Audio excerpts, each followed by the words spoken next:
Hey folks, I'm heading to work. We're gonna go to YouTube for a comment slash question, and it's what are some things I can do to take initiative and be productive to eventually grow into a leader?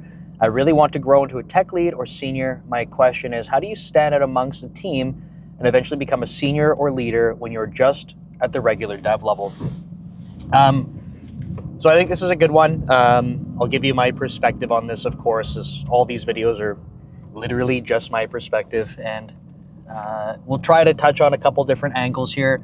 And I guess just a friendly reminder, if you want questions answered, leave them in the comments below like this person did. Or you can look for Dev Leader on social media, which is my main YouTube channel. Or you can look for Nick Cosentino on LinkedIn. Send me a message. If you send me a message, it'll be kept totally anonymous, so you can write whatever you want. And that way you can offer in more, if you have a scenario that you want to walk through or that kind of thing, then you can put in as much detail as you'd like. Okay, so when I read this question, there's a couple of things going on here, and it means that there's a couple of directions that I could try to go to answer this. Generally, when I hear people that are individual contributors talk about leadership, generally I hear them asking like, okay, well, if I want to get into like people management, right? Like the association of management with leadership kind of comes into play. However, with this person, they're saying grow into a leader, but they want to grow into a tech lead or senior, right? So I think the important thing I wanted to call out is that the concept of leadership is not tied specifically to like a management role. In fact, a few weeks back now on Code Commute, I did have a video about leadership, even as early as being a junior. Like, how do you demonstrate some of these? No, don't drive through, man. This person started pulling right up to the intersection super fast. Oh boy. Even as early as a junior, like being able to demonstrate leadership traits, right? Because leadership is a set of traits and actions and sort of a paradigm or the things that you're doing. It's not that like leader is not a title, or I mean, I guess some places it could be. It's not like you are someone says you are leader and then therefore all of a sudden you have good leadership, right? It's kind of like when I talk about company culture. You don't just say what the culture is and then it happens. Culture is sort of the side effect. It's the observed nature of an organization, right? You can try to influence the culture, but you don't just say our culture is X and therefore it happens. It doesn't work that way. So I think leadership is a similar thing where you can't just say like I am a leader, therefore I have good leadership traits.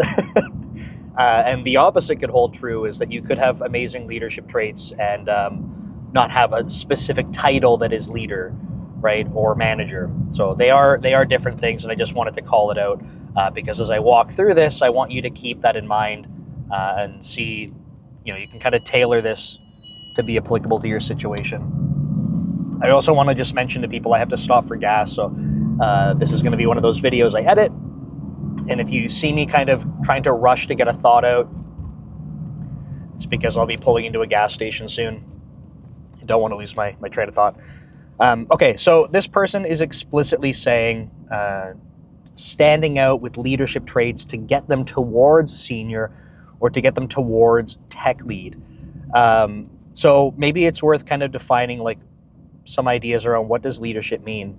And I wish I had my Insta360 going because it's raining and I have learned that it's completely useless. I'm on the stretch of road that I drive every day that's had construction for like over a month now, and the road's torn up. And there's a front end loader tractor in front of us driving down the street. I'm going 3 miles an hour right now. And there's no way that we can pass this thing. They don't even have the people with signs at this part of the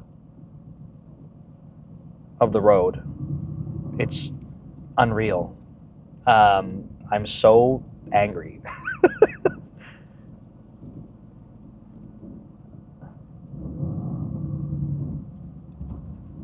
Come on.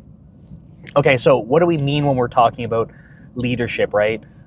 When I think about leadership, some things that I like come to mind for me are characteristics around being proactive, right? So not just being passive and sort of observing what happens and then purely like only reacting when things reach a certain like tipping point, right? Like, uh, how do we get ahead of some of these things? How do we be proactive and go, okay, if these are things that are happening in our environment, how do we take steps to make sure that we're not always behind the curve and we're trying to get ahead of the curve? There's always going to be things that we have to react to, of course, but trying to be thinking and anticipating and being proactive, building systems, or even changing how our development processes work so that we can catch things early, right? Being the being part of like how do we get ahead, I think is to me part of leading.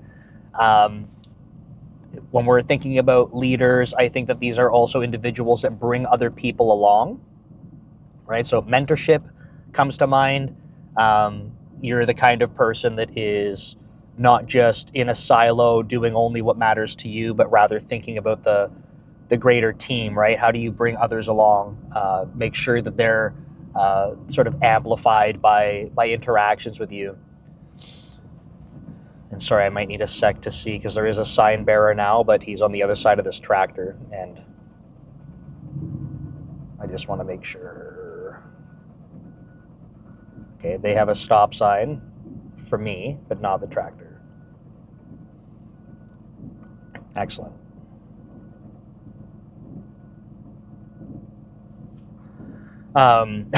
Okay. What? It's going to take me so long to get to work today just because of this stupid stretch of road. So mentorship, bringing other people along, right? We think about the phrase like multiplier, right? If you're a multiplier on a team, you are helping others get better by sort of multiplying their abilities, right? Their whether it's output or whatever, however you would like to actually measure that, but you're helping others around you be better. So that's a characteristic of leader. What I would say is like, and maybe gets confused with like leadership is like just telling people what to do. I don't think is like that might get associated with like people in leadership positions, but I don't think that that's a good characteristic of a leader, right? And if you think about this, you've probably, depending on your work experience and stuff, you've probably been around people that are very good at just telling you what to do. And maybe you've had experiences where people are able to do this and you're like, hell yeah, like that makes sense. I can rally behind that. Like, and other situations where someone's telling you what to do and you're like, I would rather do literally anything else than do what you're telling me to do. And obviously I'm like having two huge sweeping generalizations when I say those statements, but I would say when you have people that are good leaders that you feel like are leading you, if they're giving you instruction around what to do, you actually believe in them. You actually are okay with like doing, the thing that's being laid out in front of you. And that's because you have generally, I would say you have a lot of trust and respect for the people that are doing that. So if you imagine someone that you really look up to, right, you have a lot of trust and respect for them. If they're saying, hey, this is the priority, this is the thing you should be doing, and you should go forward and do it, you are probably like, yeah, that makes sense. Like, and thank you, right? Thank you for the clarity. Thank you for aligning me on that. And let's go ahead and get that done. But if you now imagine someone that you don't have a lot of trust and respect for, it's also kind of giving you the same type of instruction, this is where you might be like, no, right? Like maybe you'll do it, but reluctantly. And I would say generally it's because you don't trust them. And I don't mean like in a malicious way, like someone's out to get you or like they're a spy or something like that, but more like, you don't really believe in them, right? Someone's telling you to do something and you're like, oh sure, because you're gonna pivot to something else tomorrow, or I don't think you understand what you're even asking me to do. Like you don't have trust and generally respect for them. And that person might be in what we're calling like a leadership position or a management position. So I just wanted to kind of get this stuff out of the way so we can maybe get on the same page for things that I'm considering are good leadership traits, right? You want to be able to inspire others to come along. One more point on this is that I think that in order to get to that point, you sort of need to be demonstrating consistency, right? So if you are building up a track record with the people that you're working with that you are accountable, right? You say this is going to get done and you get it done, like people start to trust you, right? They're going to say this is the person that says when X is going to happen, they make X happen. And not the person that's like, hey, X is going to happen and it's either never getting done or it's like wildly overdue or no one really knows the status of it. There's just like clear transparency, there's execution, and it's consistent, right? They become a reliable person. So I think those are all important things that you can be doing to demonstrate these types of qualities. But gas station's coming up. What I want to do next is kind of, I guess I'm at a red light before I can even pull in. So a little premature on my part, but the next part of this conversation that I want to get into is like, okay, if we have a clearer understanding or alignment on what some of these traits are, like in practice, how can you be doing this? And then I was thinking about, it might be worth touching on different working environments, right? So maybe how your team is set up, or what your relationship with your manager is like, how much autonomy you have, these kinds of things, I think can play a factor. So I'd like to kind of explore some of that after I get away from the pump. So just pulling up here and I will do the magical editing thing, and it's like you never had to sit here and pump gas with me. That was unfortunately a little bit more hectic than I wanted it to be because it like wasn't taking, oh no, what's this truck doing? It didn't take my credit card, so it said, and then it wouldn't take my credit card after I pumped for gas. But then I went inside and the guy said, you already paid. And I said, well, tell that to the pump. Like, I don't want to drive away and then get, I don't know, like police officer at my door or something. So anyway, we got gas. Where we left off, which you already know and I don't because I'm just back in the car. Now I'm flustered, is we're talking about, now that we have some established idea of leadership traits, how do we start putting them into practice, right? So I think where the direction I'd like to go is that I realize that this stuff can get kind of weird depending on how much autonomy you have, what your team structure and all that's like. And I think, like I was kind of saying a little bit earlier, the one thing that really starts to stand out is being proactive about things. Okay, so if you already find that you're in an environment where you cannot be proactive, like it's really difficult to speak up, it's really difficult to feel like you can be part of influencing, like let's do the right thing from your perspective.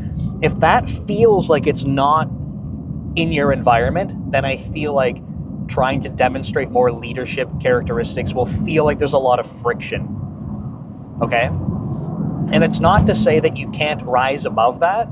I just mean that it's probably going to feel even more uncomfortable because you have these other barriers now. So for example, you're like, okay, Nick is saying that I need to be proactive. I need to start helping others. I need to start being like, how do we get ahead of these things? And like, if you're in an environment where someone's like, literally just do X and you better deliver on X, and you don't have the ability to speak up or do the kind of put some attention on these other things, you're going to feel like you're going against the grain. So please kind of consider your situation. And I would say that you have to, it's a tricky thing to navigate, right? I don't want to tell you to go do this and then someone's like, what the heck are you doing? Like, I told you to spend 100% of your effort on this and your focus, and you're not. So I just, if you're going to go mentoring people and then you're doing a check-in with your manager and they're like, hey, you spent too much time doing that. I don't want you to fall into these types of like traps, right? So just kind of adding this as a disclaimer that you have to think about your current situation. Now, that is something that you could bring up with your manager and saying, hey, look, like I want to start kind of proving that I can be doing a little bit more. I want to try and demonstrate some more leadership type traits, and just trying to clear that with them if you feel that that's a point of contention, right? I hope for most people that this would be a welcomed kind of thing, that you don't need like permission from your manager. But I realize the more videos I'm making and the more conversations and comments and stuff, the more people are like, my manager's not like that, man. Like, that would screw me over. So I'm trying to give some other perspectives when trying to navigate this advice. So with that aside, some things that we could be looking at doing, right, are I think you as an individual contributor on the team, if you have some awareness of what's going on, you can start to recognize pain points. Okay, this is one approach we could take. So if you have people on the team that are saying, hey, like the build system's too slow, or hey, our tests are flaky, hey, we don't have tests, hey, we don't have coding conventions, hey, we don't have good on-call guidance. Like, if you're listening and kind of paying attention to some of the themes that are coming up on the team, I would say one way to try and demonstrate some leadership traits are to start kind of, I don't know, like observing that feedback and seeing if there's something you can start actioning that's a little bit maybe outside of just your, exact task that you're doing, right? Everyone on the team's been saying the on-call guidance is bad and it's hard for more junior people to get involved with it and be effective. Okay, like, how do we start making that better? It doesn't mean that it's now solely your responsibility and like you better go figure that out or else you're not a leader. But how can we start making that better? Are there steps that you can start taking and saying to a team like, hey, look, by the way, like I heard people were talking about on-call guidance not being great. I decided I was going to be proactive and maybe start collecting some information on this wiki page, or I decided I don't know, depending on what systems and stuff you're using. Like, basically, I started to be proactive about this, right? Then you can start to lead by example, right? If the on-call guidance is bad or not, it doesn't exist, it might just be because no one's taken the initiative to do it. And that's probably because there's been other priorities and that's been neglected. I'm not saying that's right or wrong. I'm just saying that's probably how it got to that state. And if this is now an observed issue, like going a little bit above and beyond what you're normally doing and trying to get ahead of some of this stuff could be very helpful. Again, something to think about is that if you're now spending like half your time going and documenting on-call guidance and not doing your other work, you might be having a conversation with your manager where they're like, what are you doing, right? And then you're going to go, well, I'm trying to be a leader. And they're going to say, yes, but you're not doing your work. So you have to think about the balance here. But the idea is trying to take some initiative on some of these things. And that way, what you can start to do is show other people, hey, look, if we want to make things better, right? And we all do. We want to be moving forward in a positive direction. We all want to see things improve. If this is what we want, we have to start taking steps to do it, right? We can't just keep talking about it. Don't get me wrong, it's good to surface these things and to talk about it, but it can't just stop there. There has to be action at some point. And even if that action is just a little bit, right? Say for on-call guidance, to keep going with this example, if that action is a little bit, and you can demonstrate, hey, look, I'm doing a little bit, and then all of a sudden that starts to have a positive impact, then we can build some momentum, and then someone else could also do a little bit, and then someone else can also do a little bit. Now it starts to become part of what's going on in the team culture, and I'm kind of extrapolating, right, if this goes on for a long time. Now all of a sudden, if you reflect on this, it's like, hey, look, like this person actually was demonstrating leadership by doing this, right? They were taking initiative, they were being proactive, they were addressing challenges, they were making things better, right? You're kind of expressing, I observe this thing, I want to make it better, I'm going to be part of making it better. that becomes the commitment. You take some small steps and then end up demonstrating by taking action that other people can do this sort of thing too. This is one class of example that we can look at. Another thing that I would say that's a really good opportunity is just around mentorship, to be honest. If you're in a position where there's other people on the team that you can be helping, I think that there's such an opportunity here for like anyone to be able to take. And I've given this kind of guidance in other videos and stuff, so if you guys are watching this and you've watched a lot of the other videos, this might not be news. I realize I think I'm over 170 videos or something on this channel now, so there's gonna be some stuff that repeats, right? But the idea is that when it comes to helping others, giving answers is not necessarily help. In some contexts, yes, right? In some contexts, yes, but when you just tell people, so someone is asking how to solve a problem and you just give them the answer, unfortunately they did not, or they may not have learned how to approach solving the problem. Their problem is just solved. That does not sort of create growth. It ends up just kind of like perpetuating that people come to you for answers. Now, that might have the side effect that feels good, right? Where you're like, hey, people come to me because they know that I have answers to stuff.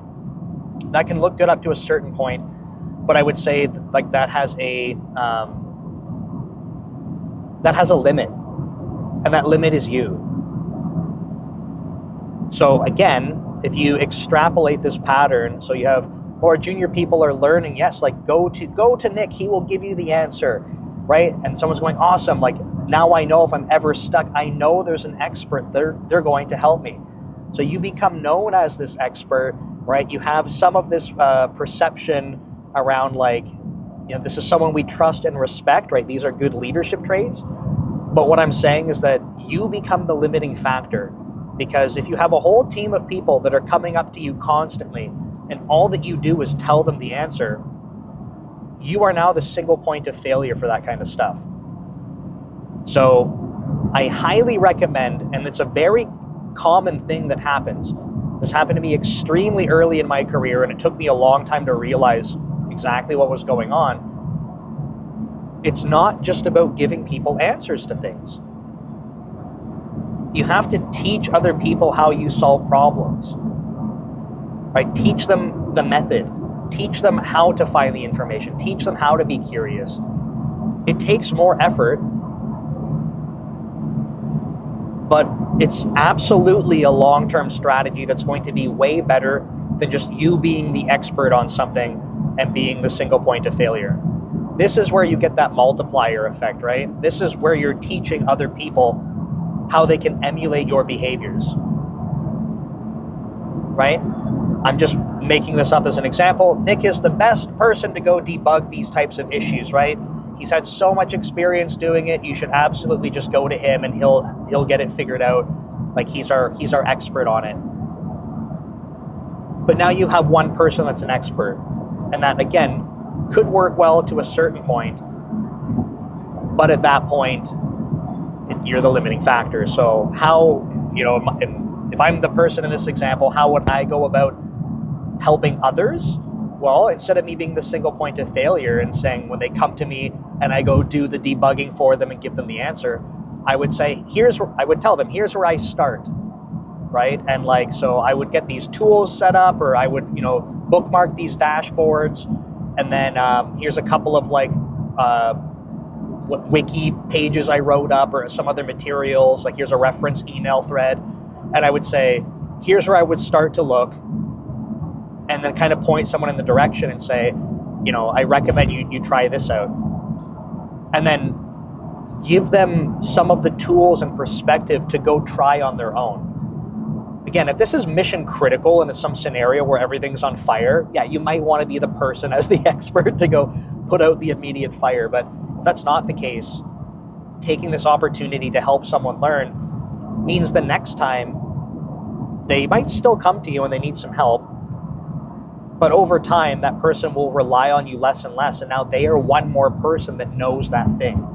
And you've now had a multiplier effect by helping more people on the team. So in terms of standing out, right? So I'm giving you a couple of, I guess, like practical ways that this could look. But in terms of standing out,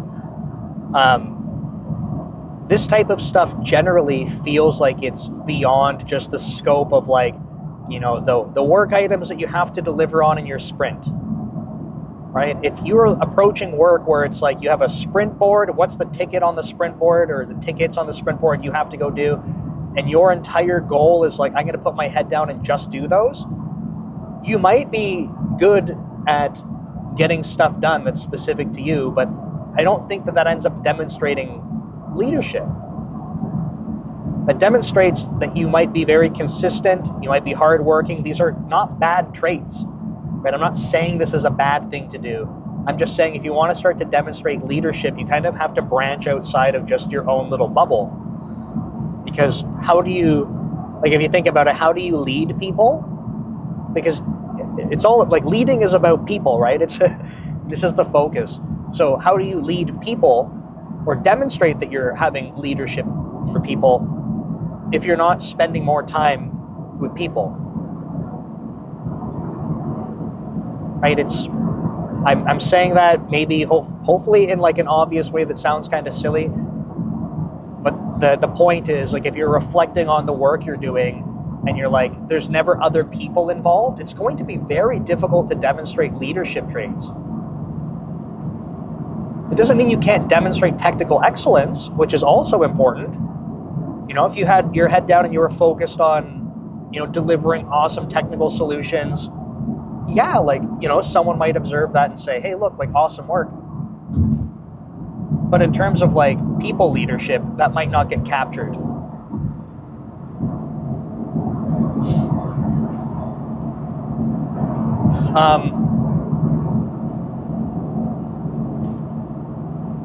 One other thing that I like, because I'm coming up to the exit on the highway and then it's not too long before I get to the office, I did kind of mention I wanted to talk about more like the work environment, how things are set up and how that might enable or inhibit.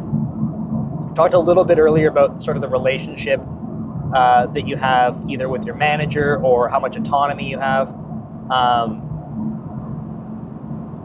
But I wondered too, like, if there's a little bit more to generalize here. So I'm trying to do some reflection to like, these are going to be maybe extremes, right? So when I was starting out in my career and I was working in a startup, I feel like it kind of depends how you want to operate, right? Like for me, there was a lot of room for autonomy, and there was a lot of room if I wanted to be proactive and do stuff, that I was given space to do so. So the side effect of that is that if I take the initiative, I can make things happen, right? So it's very, in my opinion, very conducive to demonstrating leadership if you are putting in the time and energy to do so. You may have other environments where you might have so much energy to want to put into that, but there's so much friction to being able to do stuff, right? So if I did not have autonomy, so let's use the same startup example for me. If I was at a startup and I didn't have autonomy, even though I had a lot of energy and I wanted to try and like make things better, it might feel like there's so much friction to drive any change that like it's extremely demotivating. And I've had this happen in my career when I'm like, okay, like literally as a manager, there's an expectation that I am leading people. In my opinion, it's a people position. And if I'm not a good leader, then I'm not going to be a good manager. Otherwise, I'm just telling people what to do, and like you don't really need me. Part of my job is trying to lead people to make sure that they're engaged, they're inspired to do good work, and that they're growing in their career. So I've been in positions where I'm like, I'm not being given the space to have that kind of impact, where it's now becoming very difficult for me to even lead people. And all that I'm left doing is kind of being, by proxy, someone's telling me what to do, and I just have to tell other people what to do. That's not a spot I ever want to be in, right? Where my autonomy is completely removed. I don't have any ability to kind of navigate things in a way that's my leadership style, and that lets me focus on things that aren't just like, here's the set of work for the week, go get it done, right? The same thing can happen with career conversations, right? If I'm in a position where, here's next steps for growing in your career, and then I go to put people up for promotion, and I'm constantly met with no, it feels like the goalpost is moving. Then I'm like, okay, I can't do my job effectively, right? That ends up being a decision that I can't be part of making, just as an example. So some autonomy is taken away. Now I can take the feedback and I can make changes and I have autonomy there, but when it feels like you don't have some type of control or autonomy, at least over certain things that you should be responsible for, then you're going to be met with a lot of friction. So what I'm trying to say is, I have found, at least for my own career journey, the startup that I started at was very conducive to people that wanted to demonstrate leadership because there was so much room for autonomy. If you're on a team that doesn't have that, again, I would just kind of consider how you want to go about navigating that. Do you want to, and I'm not saying this is bad, by the way, this is just something to think about. Do you want to rock the boat a little bit and kind of take that step and say, hey, look, I know that we're on tight deadlines for these things, but the entire team is complaining about on-call stuff, and we can't do our on-call effectively, and it's really hurting us. So I put in a little bit of extra time, or I used the same amount of time, and I got smart about how to get my other deliverables done. And I started doing this. And I started doing this because I realized it's important, and I tried to make sure I'm not sacrificing on my other things that I'm accountable for. And here's me taking initiative one step forward. That might rock the boat a little bit depending on your environment, but maybe that's really worth it, right? Maybe that's sort of the wake-up call that's needed. It's hard for me to say because I don't know your environment. In some cases, you might say, I would love to do that, but it feels like it's too much risk. And again, I don't know your environment. I don't know your appetite for risk. I don't know your environment. I don't know your manager. So it's not fair for me to say, just go do it. And then you do it and you're like, hey, my manager yelled at me. Yeah, I don't know. Maybe it's a shit manager. I don't know these things. So I just want you to have some awareness that when you're trying to take initiative, trying to be proactive, just kind of consider your environment. But overall, I think what I started with was leadership traits, right? So we talked about being someone that people trust and respect, demonstrating that you're reliable and accountable, and then being proactive and taking initiative. I think that these are all very important traits for leaders. I think that you need to layer in the people part to that.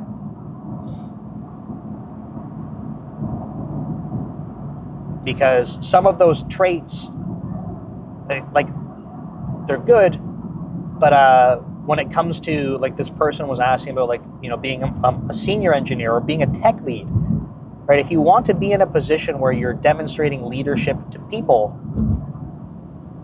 so that's how leadership works, I think you need to make sure that you're factoring in your influence of others. Now, sometimes I feel like there are some things we could be doing, and that they're probably almost natural, and you're probably demonstrating some types of leadership traits, which is awesome.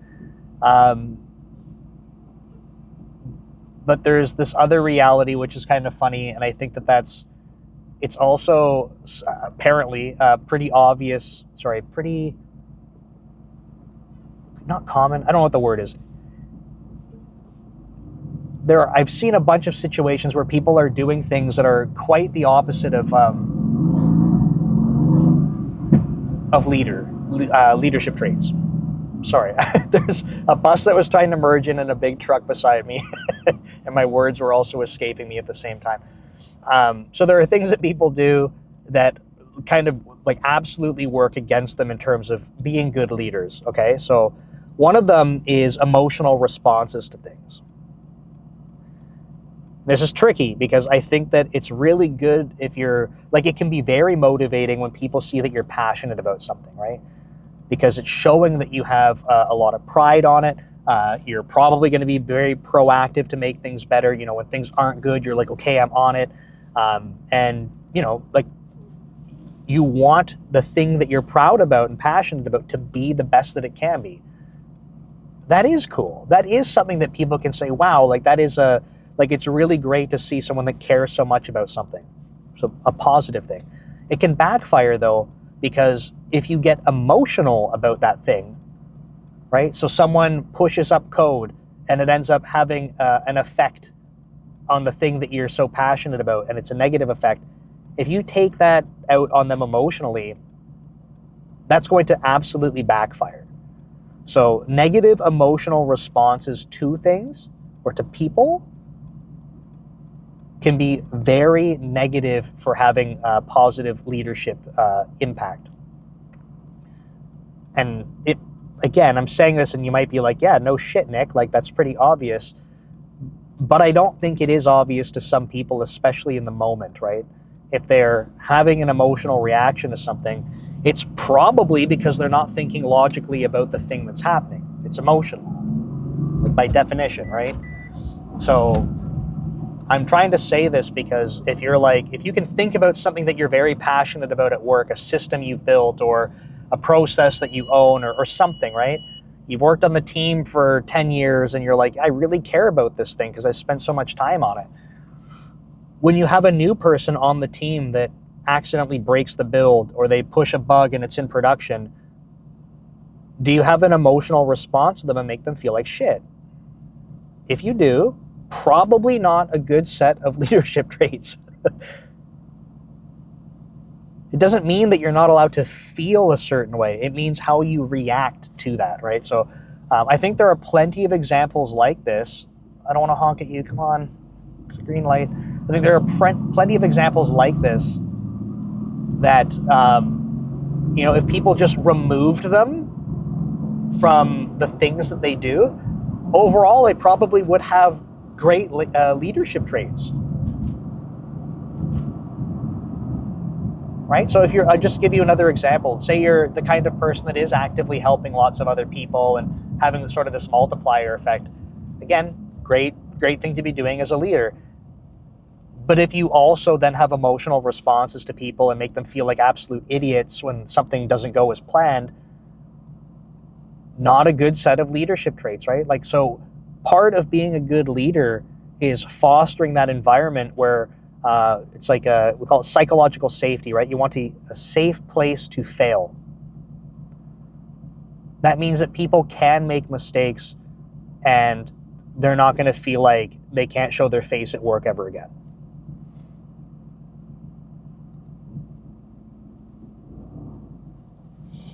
This guy's got to back up. I'm going to block the intersection. There's construction literally everywhere today, so. But yeah, especially so I know for this person, they're saying how can they stand out to become senior or to become a tech lead?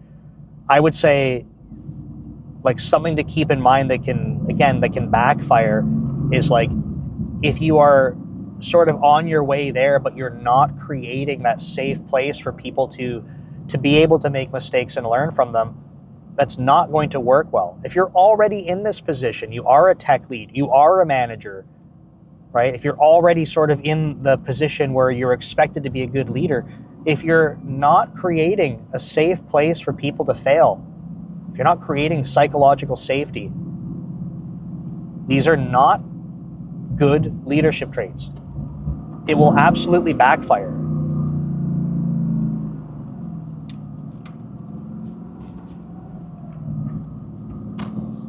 It makes it so that people don't want to do things. And why don't they want to do it? Well, they could either, get yelled at for making a mistake, right? Like, they're not going to be excited about trying to make change and go forward. They're going to be nervous about it. They're going to be hesitant. They're going to stop speaking up about things. And if you don't believe me, I'm not going to say try it. Please do not try it. But if you don't believe me that it's that important, if you're in an environment where you feel like that's the case, try steering the environment the other way and come back and report to me and see how things change. We see this happen sometimes where there's a sort of a persona, the intelligent asshole, right? You have someone that is very smart, but they make it really difficult for anyone else to get things done because their opinion is the only one that matters, and they're generally steamrolling conversations. This has a really negative impact on psychological safety for people generally. When you remove people like this from an environment, you will see everyone else skyrocket in terms of their abilities. Try it. I hope that helps. I'm at work, so I gotta work. I'll see you next time.